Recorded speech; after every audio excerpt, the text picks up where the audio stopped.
Okay, welcome back to the Introduction to Google Classroom video series. This is the first video in the intermediate skills section of the course, and this is all about grading in Google Classroom.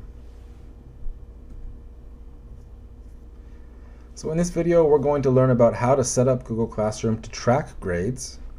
We're going to see how to grade an assignment, how to provide feedback on an assignment in the form of private comments, how to return assignments, how to handle missing assignments, how to view the gradebook and individual student profiles, and how to download grades as a CSV or as a Google Sheet. Okay, so here we are again in Google Classroom. This is my research writing course, right where we left off.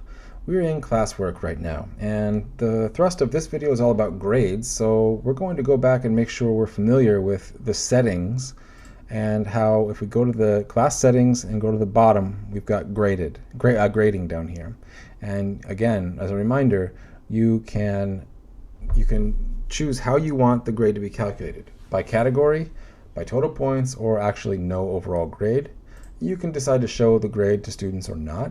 I generally keep this on. The one exception is maybe at the very beginning of the semester, I might have it off because doing poorly on one assignment could put a student in a position where they look like they're failing, and it can induce panic or make them feel a little bit depressed. So sometimes I'll wait a few weeks to show the students the grades, but generally no. Now I'm ready right here to have my Google Classroom calculate grades for me automatically based off of weighted categories. And this is not really for my course how I do this. I have a different breakdown, but for an example video series, this works just fine. Okay, so I haven't changed anything. There's no reason to save. I will X that out. So let's go into assignments, and we had a couple of assignments today due at 3 o'clock and 3:30, and I'm going to go into, we want to see how to grade an assignment, and I think this one was originally marked as ungraded. Yeah, it's ungraded, but I can change that. I believe I can change that. Let's say I wanted to make it. No, I can't. That's actually very nice. I'm glad Google doesn't let you do that. If you told students it was ungraded and then they submitted it and then you changed it to graded, that'd be switching the goalposts. So I'm actually quite. I didn't know that, and that's actually quite good to know. So if I go back to student answers, I can just click turned in. He turned it in. I can click return. I can use the 3 arrows here to turn it in to return it.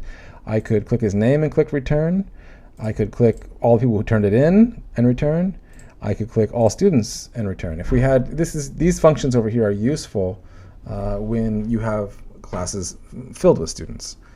Now, if I want to see his assignment specifically, which is my only option right now, I can see his answer.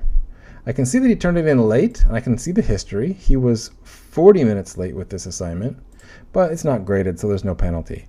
And then if I wanted to add some sort of feedback in the form of this is a private comment. You can see it tells you here it's a private comment. If I wanted to add a comment, say, I'm so glad that this reading is at the right level for this class.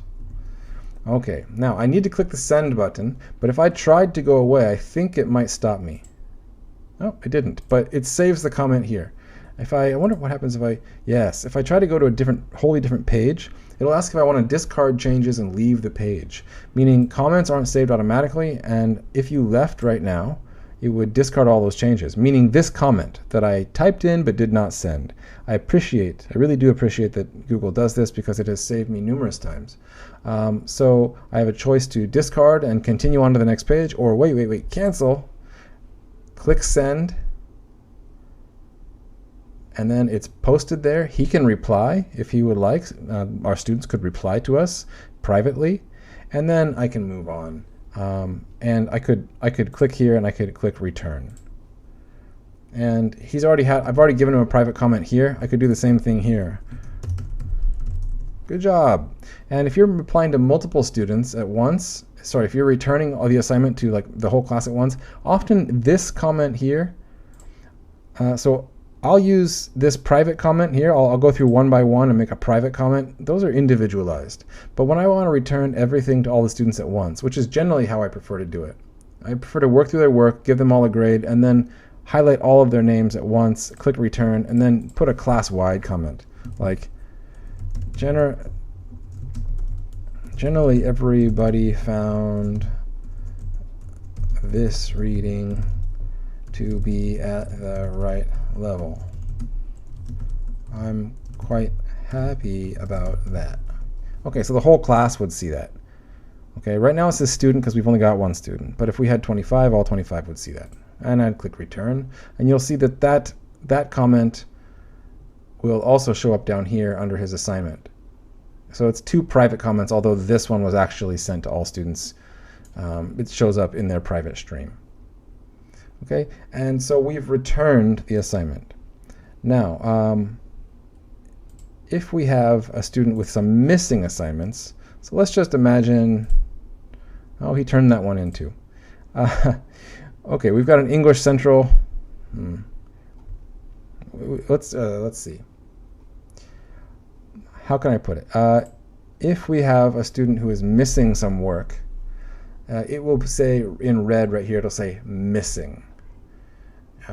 And I generally leave those missing because then students know when they click on their own name, they know, they can see here if something's turned in or not, or it'll say missing, it'll say red. So I generally don't change that. The exception might be to say, okay, it's missing and give it a 0.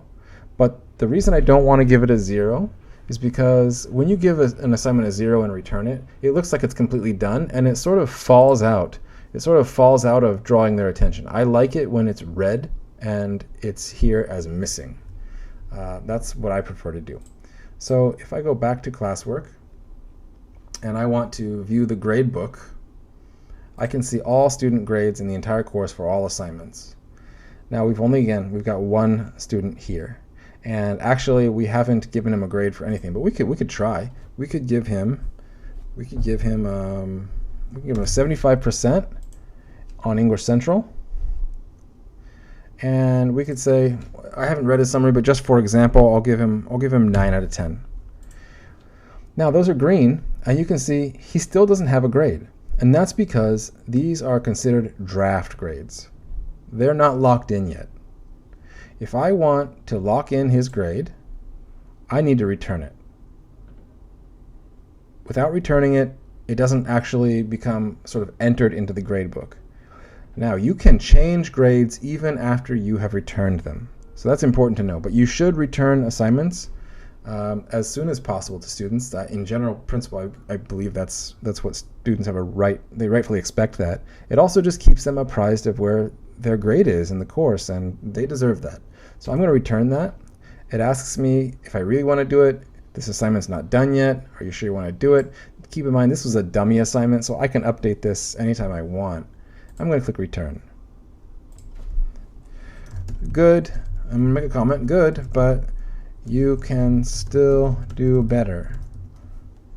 Okay, I'm going to return that. Now you'll see his overall grade is going to pop up here. He's now got a 75% in the course. That's because no other content, no other categories have a grade submitted for them yet in this class. You can see that the class average, the overall class average is here, and the assignment averages are here in this top row. Now let's return this summary 1. We haven't actually looked at it, but let's return it just to see how this affects the grades. Well done. Of course, I can give more specific feedback, and I usually do on writing assignments. Okay, now you can see it starts to get very precise. It's locking in his grade. So this is one of the really nice features. If I decide, actually, it wasn't so well done, I want to give it an 8. I've changed the score, and it goes back to being a draft. Now, his grade hasn't changed from when it was a 9. But if I return it,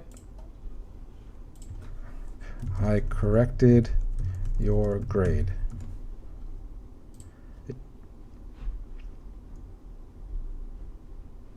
It's returned.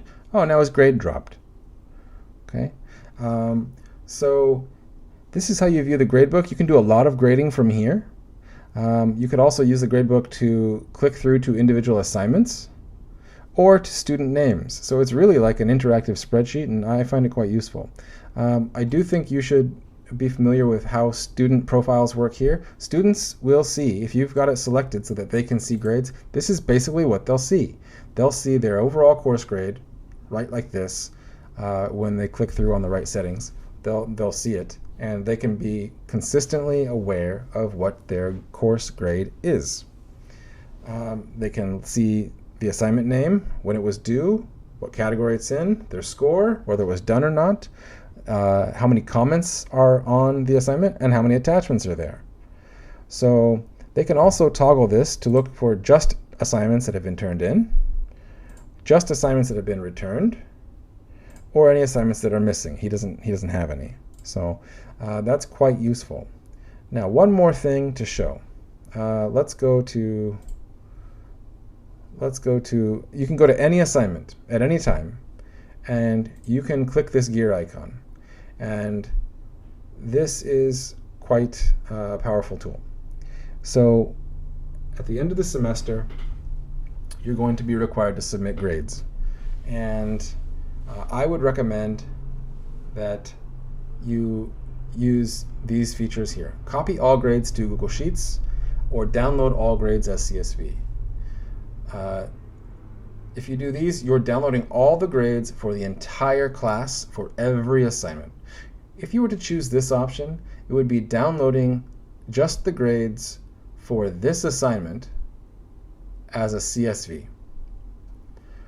I know many of you probably know your way around a CSV file. Personally, I believe copying all grades to Google Sheets is the superior approach. So I'm going to show you how that looks.